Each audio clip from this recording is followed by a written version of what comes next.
Good morning, everyone, or afternoon or evening, whenever you're watching this. I just had a thought as I was doing some communion and such of the picture of Jesus praying in the Garden of Gethsemane, and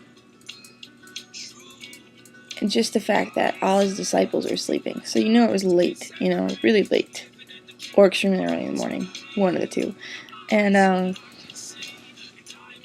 and so here's Jesus, probably exhausted. I mean, they just had a party the night before, but not just any party. It was a party where it was like a celebration sort of thing for Passover, but yet Jesus knew that it was also his final night.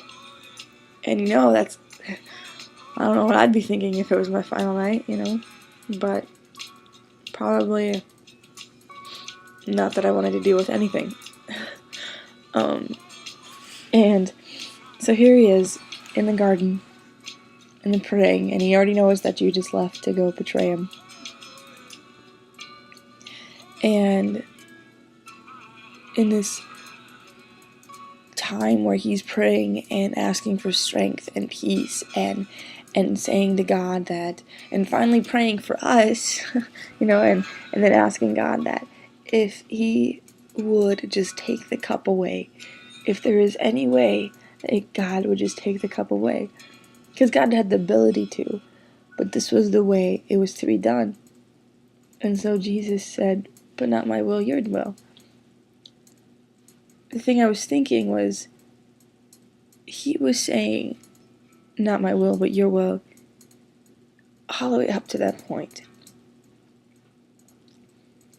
By the very simple action of not going to sleep.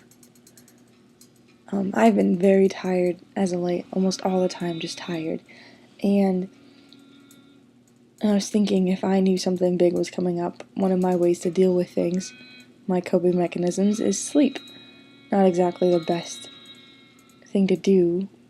It doesn't solve anything, but it's just to sleep, especially if it's really late. Let me sleep. My thoughts would have been, if I have to go through this, I need as much strength as possible. Just let me sleep, and I'll go through it.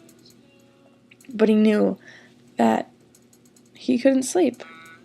That he had to pray, and he had to intercede for us, and also intercede for himself in this fact of saying, hey, Daddy, I need you to take over, and I need your strength, and I need your help, and help me to just drink the cup of your will, because I can't do this.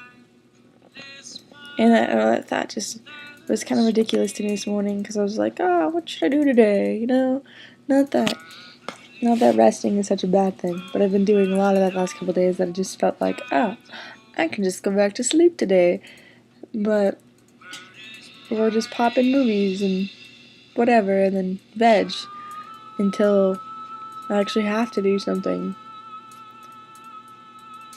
But Jesus didn't do that. He could have slept. I mean, he was Jesus. He could have done what he wanted. He could have just rested or kept partying up until the moment. Anything to distract him. But he did the thing that he knew he needed to do to have the strength to go through what he had to go through. And that was commune with the Father. And so that's pretty much just my thought. I don't even know what else that might spur any topics of discussion. Not that discussion really ever happens from my videos, but it'd be cool if it happened. But the fact that, what are we choosing to do? When we know something hard's coming up, are we hiding and replacing our fear and nervousness with something else, or are we communing with the Father? Just a thought.